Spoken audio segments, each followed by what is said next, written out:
दीपक जी, दीपक जी, जी भूपेन भाई। आपका टेक बच गया।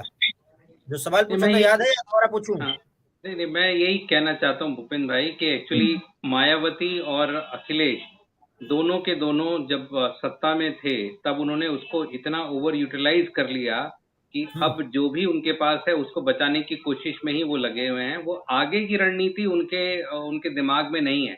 अगर कभी हम्म। जीत जाएंगे वो, तो ये समझिए कि वो बीजेपी खुद हारी है। समाजवादी या बीएसपी जीते नहीं होंगे।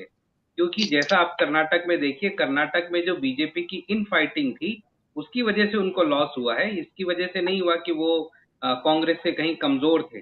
अब स्टेट हम्म। लीडरशिप ही अगर वीक हो जाएगी और इंटरनल फाइट बढ़ जाएगी तो उसका नुकसान होगा ही होगा। ये हम्म। सिचुएशन सेम उत्तर प्रदेश में भी है। उत्तर प्रदेश में अभी स्टेट लीडरशिप बहुत स्ट्रांग है बीजेपी की। उसके हम्म। मुकाबले मायावती और अखिलेश, समाजवादी पार्टी, ये कहीं टिकते ही नहीं है, ना ही हम्म। ऑर्गेनाइजेशन में और ना ही बाकी चीजों में। अभी तो ये अपने जो बचे जो किले, जो भी इनका बच्चा कुचा जो भी संसाधन है, उनको सेव करने के लिए दोनों पार्टियों के जो प्रमुख हैं वो लोग लगे हुए हैं। और जहां तक बार बार आप कह रहे हैं कि प्रवक्ता नहीं है, बीएसपी में शुरू से ही एक ही प्रवक्ता है, वो खुद मायावती जी। उनके अलावा कोई भी उनकी पार्टी में बोलने की स्थिति में होता ही नहीं है। और लंबे समय से मायावती जी जब तक वो दलितों के बीच में आती जाती रही तब तक तो उनका वोट बैंक हम्म। सलामत रहा, लेकिन अब वो एक बड़ी चार दीवारी के भीतर घिर गई हैं। मतलब आप समझिए कि चुनावों के दौरान अगर कोई नेता दौरा ही नहीं करेगा तो वो कैसे उम्मीद हम्म। लगा सकता है कि उसके कार्यकर्ता, उसके नेताओं में जोश आएगा और वो चुनाव नहीं, दौरे जीतने तो की हुए हैं, तरफ काम मायावती करेंगे। जी के दौरे हुए हैं, लेकिन तेलंगाना में हुए। देखिए अब ये अब वो तेलंगाना में किस वजह से हुए ये तो खैर मायावती जी को ही मालूम होगा। चुनाव यहाँ पे और हाँ। तेलंगाना में दौरे हो रहे हैं, लेकिन ये हाँ। दोनों पार्टियों के साथ है। वो एक चार दीवारी में घिरे हुए लोग हो गए हैं अब। और उन्होंने, हम्म। क्योंकि वो अब देखिए जो सिंगल पार्टी, जो जो भी छोटी पार्टियां हैं, उनके साथ ये प्रॉब्लम है कि वो एक फैमिली के ट्री के हिसाब से चलती है कि मुलायम सिंह जी के बाद अखिलेश ही बनेंगे और अखिलेश के बाद जो है वो भी पहले से ही तय होगा कि फलाने आदमी ही पार्टी के प्रमुख बनेंगे या उनके परिवार वाले लोग बनेंगे। तो ये जब पार्टी हम्म। आती सत्ता में आती है तो इनके चारों तरफ इनके नाते रिश्तेदार, इनके जो क्लोज लोग हैं, वो खूब फायदा उठाते हैं सरकारी नहीं, संसाधनों तालिब का। रिजवी और क्लोज नहीं है बिल्कुल भी। तालिब रिजवी कहाँ से क्लोज है? नहीं नहीं बैठे हुए हैं वो नहीं तालिब रिजवी। नहीं नहीं, तालिब रिजवी जी की मैं बात नहीं कर रहा, लेकिन इनका जो पैटर्न है उसकी मैं बात कर रहा हूँ। चाहे आप टीआरएस ले लीजिए, चाहे चंद्रशेखर ले लीजिए, चाहे ये आंध्रा के जो मुख्यमंत्री है उनको ले लीजिए, या जितने भी हम्म। आप ले लीजिए, इनके हम्म। पास आसपास इतने संसाधन ये जुटा लेते हैं कि पर्सनल संसाधन तो इनके बन जाते हैं, लेकिन हम्म। पार्टी के पास संसाधन नहीं रहते हैं। जैसी सत्ता हम्म। चली जाती है तो पार्टी गरीब हो जाती है। ऐसे में अब पर्सनल जो इन्वेस्टमेंट है पार्टी के लिए वो मुश्किल हो जाती है। वो फिर दोबारा से पैसे जुटाने, संसाधन जुटाने के काम में लोगों को लगवाते हैं, लेकिन अपने जो पर्सनल उन्होंने जुटाया है सत्ता में रहते हुए, हम्म। वो वापस पार्टी में इन्वेस्ट नहीं करते। इसीलिए हम्म। बार बार ये सिचुएशन आती है, तालिब जी, क्योंकि कहीं जाएंगे, तालिब जी। भूपेन भाई, लेट मी कंप्लीट फर्स्ट। कहीं हम्म। भी वो दौरे के लिए जाएंगे तो लोग उनसे हम्म। कहेंगे कि हमारे यहाँ संसाधन की कमी है साहब, हमारे यहाँ पे तो कुर्सी भिजवा दो, पोस्टर लगवा दो, होर्डिंग लगवा दो, हमारे यहाँ इतना पैसा इस सीट हम्म। पे कमी पड़ रही है, भेज दो। तो वो बार बार लोग पूछेंगे। जिन लोगों ने उस समय जब सत्ता में थे उस समय भर भर के जो मायावती जी का जन्मदिन होता था या अखिलेश जी के यहाँ कुछ होता था तो भर भर के चंदा आता था। वही चंदे वाले अब पूछते हैं कि भाई साहब हमारे यहाँ तो सीट चुनाव हो रहा है तो इतना हमारे यहाँ संसाधन भिजवा दो, हमारे यहाँ प्रॉब्लम हो रही है।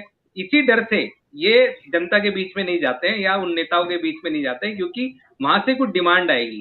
तो अब हम्म। चुनाव, अब जनता और नेताओं के बीच में नहीं जाओगे तो आप कैसे उम्मीद कर सकते हो कि आप चुनाव जीत जाओगे? तो इसलिए हारना हम्म। तय ही था, ऐसी कोई बड़ी आजकल बात नहीं वर्चुअल है। दुनिया है। वर्चुअल दुनिया है, ट्वीट के थ्रू तुरंत पहुंच रहे हैं, यही सोच रहे हैं कि चिड़िया उड़ा देंगे। अब जो चिड़िया उड़ाते हैं तो जनता उनको चिड़िया उड़ कौवा उड़ सिखा देती है। वहीं भूपेन बैठे भाई मैं बैठे आपको, चिड़िया उड़ा रहे हैं। ऑफिस में बैठे बैठे चिड़िया उड़ रही है जी, तो फिर जनता भी चिड़िया उड़ खेल रही है, नेता उड़, यही होता है फिर। तालिब रिजवी जी बैठे हैं। वैसे तालिब रिजवी जी, ये बड़ी अच्छी बात है, घर की पार्टी होने का बड़ा फायदा होता है। इस्तीफा देना हो तो घर वाले को दे दो तुरंत, डाइनिंग टेबल बैठ जाओ, वहीं दे दो उधर इस्तीफा, है ना? और आप डिफेंड करते हैं उसको, तालिब देखिए, जी। परिवारवाद तो हर पार्टी में है, और परिवारवाद कहाँ से आता है? हमारी पार्टी में सबको, सर्व समाज को सम्मान देने का काम किया गया है। आप देखिए, अगर परिवारवाद की बात करते हैं, अभी अभी हमारे भाई ने परिवारवाद की बात की, तो अमित शाह साहब, आप मुझे बताइए, बीसीसीआई के अध्यक्ष जो अमित शाह साहब के बेटे बने बैठे हैं, उनका बीसीसीआई क्या है बीसीसीआई का तालिब अध्यक्ष जी? बनने में क्या जी? बीसीसीआई क्या है? पॉलिटिकल पार्टी है?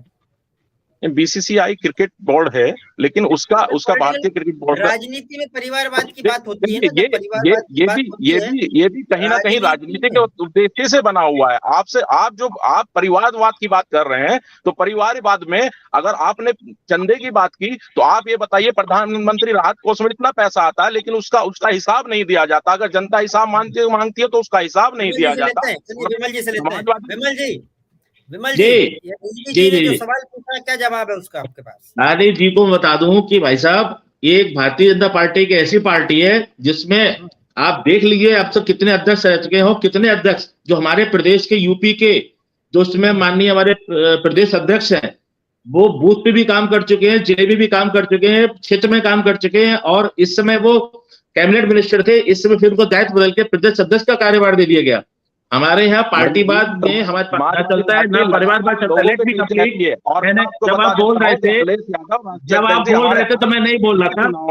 हर चुनाव में अखिलेश यादव जी ने जनता के बीच रहकर काम किया है, और अभी तक तो डिबेट की शालीनता होती है कि जब कोई दूसरा बोल रहा हो तो ना बोले। जब आप आरोप लगा रहे तो जवाब भी सुन लें। देखिए तालिब जी, चीखने से कुछ नहीं होगा, देखो फिर मैं भी चीखूंगा। जब मैं बोल रहा हूँ तो बात सुनेंगे, काम ही बता रहा हूँ, सुन लीजिए। चीखने से भाई इनको शांत करिए, इनको बताइए कि डिबेट कैसे होती है। जब उत्तर प्रदेश में आपकी हालत खराब हो जाती है, मैं अभी तो परिवारवाद की बात कर रहा हूँ, तो आपके यहाँ अरे भाई सुनिए, डॉक्टर विमल टीवी पर आप टाइम खराब कर रहे हैं। AIM पर इतना पैसा कहाँ से आता है कि वो चुनाव लड़ लेती है? प्लीज दोनों एक एक करके, और बहुत ज्यादा टाइम बर्बाद कर रहे हैं। फिर लगता है, बाकी लोगों को लगता है हमको बस सुनने के लिए बुला लेते हैं। मन जी, आप आरोप लगाएंगे, गलत आरोप लगाएंगे तो मैं आरोप नहीं लगा रहा। अरे भाई, मैं अपने पार्टी के बारे में बता रहा हूँ, तो आरोप तो आप लगा रहे हैं। आरोप तो आपने लगाया, उसका जवाब दे रहा हूँ। आप सुनिए ना, आप बीच में बोले नहीं भाई। बीजेपी फिर वही भाई आपने जो आरोप लगाया उसका जवाब देने देंगे, नहीं देने देंगे भाई। आपको गिनाना अगर शुरू कर दें तो आपकी गिनती खत्म हो जाएगी। लेकिन आप मुझे बताइए कि बीजेपी ने क्या काम किया है। उत्तर प्रदेश में 2 बार से लगातार सरकार आपकी बनती आ रही है। आपने जनता के लिए क्या काम किया है?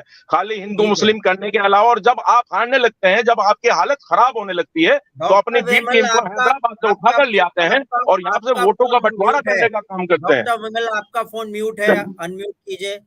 नंबर 1, मैं भगत राम जी। जी मैं ये कह रहा था कि तालिब साहब जो शोर मचा रहे थे, मैं इन्हीं की बात का जवाब दे रहा था। जब जवाब नहीं देने दोगे तो फिर और क्या बोलेंगे हम जो बोल रहे हैं। आपने जब हमसे कहा कि परिवारवाद, हमारे यहाँ पार्टी में परिवारवाद चलता, तो प्रदेश अध्यक्ष जिला से लेके प्रदेश के अध्यक्ष बने हुए हैं। हमारे यहाँ कितने भाजपा के अध्यक्ष बन चुके, कहाँ पहुंच गए। दूसरी बात, एक सामान्य सा कार्यकर्ता को बड़ा सा टिकट, एमएलए विधायक का टिकट दे दिया जाता है, फिर आप बोलना शुरू कर दिए। शोर क्यों मचाते हैं भाई? तालिब जी सुनना सीखिए भाई। आपके माननीय अखिलेश यादव जी, अरे भाई सुन तो लो भाई।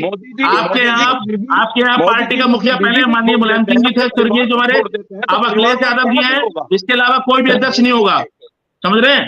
और आपके यहाँ माननीय अखिलेश जी निकाय चुनाव छोड़ के आंध्र प्रदेश में घूम रहे थे, तेलंगाना में घूम रहे थे, याद तो करिए, कर्नाटक में घूम रहे थे। हमारे यहाँ समाजवादी पार्टी में उत्तर प्रदेश के जनता की बीच रहोगे, नहीं तो चुनाव कहां से जीतोगे? परिवार के नहीं है। हम तो चाहते हैं आप जीतो, आओ तो काम तो करो, आरोप मत लगाओ। 1 मिनट, आप दोनों को 1 मिनट म्यूट। भगत जी, क्या वाकई समाजवादी पार्टी या बीएसपी ढूंढ सकती बीजेपी से लड़ने का फॉर्मूला, या इनके पास है वो फॉर्मूला? क्योंकि देखिए, ये तो कहा जाता है कि विपक्ष होना चाहिए, लेकिन विपक्ष कभी पक्ष में चला जाता है, पक्ष कभी विपक्ष में आ जाता है। तो इस समय क्या इनको फॉर्मूला मिल गया है? क्या फॉर्मूला आपको लगता है इस समय इनकी स्ट्रेटजी क्या लग रही है? फॉर्मूला को तो तब लिया जाएगा जब इनके कॉन्सेप्ट्स क्लियर होंगे। इनको यही नहीं पता कब गठबंधन करना है, कब गठबंधन से दूर होता है। इनके जो स्टेटमेंट्स, एक इनके वैचारिक मतभेद अगर अपने कार्यकर्ताओं को नहीं बांध पाएंगे तो ये किस तरीके से डिफीट देंगे। एक सपा पार्टी एक मजबूत विपक्ष है, लेकिन अब ये मजबूत नहीं रहा। कहीं ना कहीं बीजेपी इसको बहुत दूर कर देती है। लड़ाई में कहीं पर भी आमना सामना नहीं होता, तो हम कैसे इसको विपक्ष को इतना मजबूत समझेंगे? मजबूताई इनमें कहीं है ही नहीं। और फिर अकेली बीजेपी से लड़ने के लिए इनका गठबंधन पर जितनी ताकत होती है, अगर वो उतनी ताकत अपनी प्लानिंग को लेकर, अपने कार्यकर्ताओं को लेकर और अच्छे इन्वेस्टमेंट को लेकर अगर किया जाए, और ये जो राजनीति होती है इनकी जो स्टेटमेंट आते हैं हिंदू मुस्लिम और ये दलित और समाजवादी पार्टी तो आरोप लगाती है बीजेपी उन चीजों को छोड़कर, अगर ये एक, अभी पूछेंगे हम डॉक्टर विमल से थोड़ी देर में, क्योंकि समाजवादी पार्टी ये आरोप लगाती है कि बीजेपी अपने गिरबान में क्यों नहीं झांकती है। ठीक, आरोप लगाने के लिए कुछ भी बोल सकते हैं, लेकिन अपने आप को देखें ना सर। आरोप लगाना एक अलग चीज है, लेकिन उसको सही तरीके से जस्टिफाई करना वो एक अलग चीज होती है। इसीलिए तो पीछे पड़े हुए हैं। जब यहाँ पर कोई ना कोई गैंगस्टर मारा जाता है, उसके पक्ष में खड़े होकर वो वहां पर बयान देते हैं कि भाई उन्होंने ये काम किया, पुलिस एनकाउंटर नहीं हुआ, क्या नहीं हुआ, तो इसका तो न्याय करेगा ना, इसका तो कोर्ट है, कोर्ट फैसला करेगा। आप किस तरीके से स्टेटमेंट दे सकते हो? तो कहीं ना कहीं ये जो सारी चीजें इनको बैकफुट पर धकेल रही हैं। संजीव जी, आपको लगता है वाकई इनके पास कोई फॉर्मूला है, और अगर नहीं है तो ये ऐसा क्या करें जिससे बीजेपी से कम लड़ने की इनको ताकत, बॉर्नविटा थोड़ा बहुत मिल जाए, कुछ इंजेक्शन मिल जाए इनको?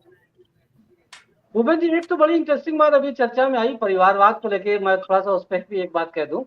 देखिए, कर्नाटक में अभी जो इलेक्शन हुआ उसमें सबसे बुरी हालत हुई जेडीएस की।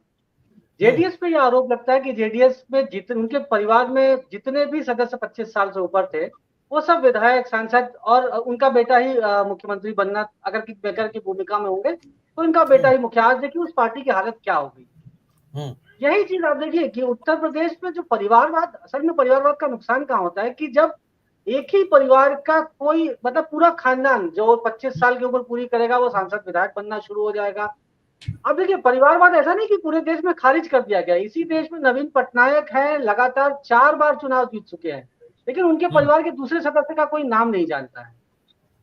तो आप देखिए कि ऐसा परिवारवाद वैसा भी है। आप देखिए आज कर्नाटक में जो पार्टी जीती है वो उस पर परिवारवाद का आरोप लगता है, वही पार्टी जीत रही है, लेकिन राहुल गांधी पे आप परिवारवाद का आरोप नहीं लगा सकते। आप देखिए परिवार है।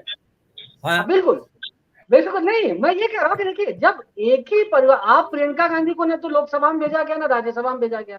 देखिए, अब जनता इतना समझती है कि किस परिवार ने कितना इस्तेमाल किया है, तो नवीन पटनायक को जिता देती है। अब वहां ममता बनर्जी जीत रही है, केसीआर जीत रहे हैं, जगन मोहन रेड्डी जीत रहे हैं, तेजस्वी जीत रहे हैं, ये सब परिवार।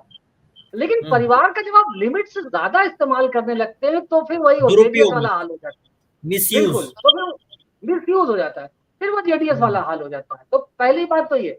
दूसरी बात ये, जो अभी शायद भगत जी कह रहे थे, वो बड़ी इंटरेस्टिंग बात कह रहे थे कि बेसिकली हम लोग इस बारे में चर्चा कर रहे हैं कि आखिर ये हो क्यों रहा है, क्या बीजेपी पर आरोप लगा देने से इनको फायदा होगा? बिल्कुल नहीं होगा।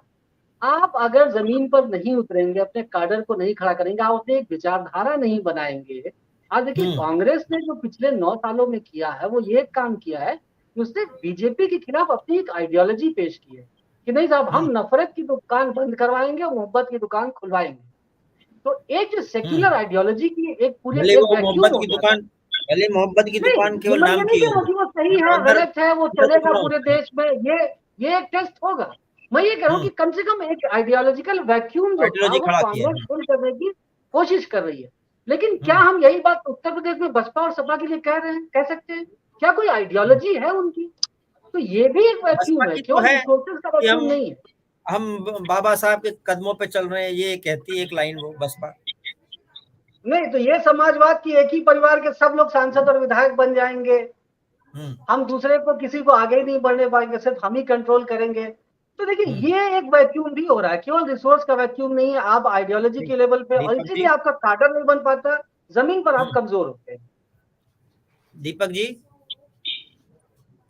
बसपा आज तक अपना बाबा साहब के बारे में जो बातें करती हैं, आज तक वो नया बाबा साहब अम्बेडकर नहीं खड़ा कर पाई, और सिर्फ इन्हीं चीजों में पिस कर रह गई कि ये दलित हमारे हैं, वो हम इनके मसीहा हैं। ये जो प्रॉब्लम हुई है वो यहाँ से शुरू हुई है। आज दलित भी उनका नहीं है, कहीं ना कहीं छोड़कर चला गया। वो कब तक उसका इंतजार करेगा? कब तक अपने वजूदों के बारे में उनसे लड़ेगा? कहाँ जाता दिखा आपको?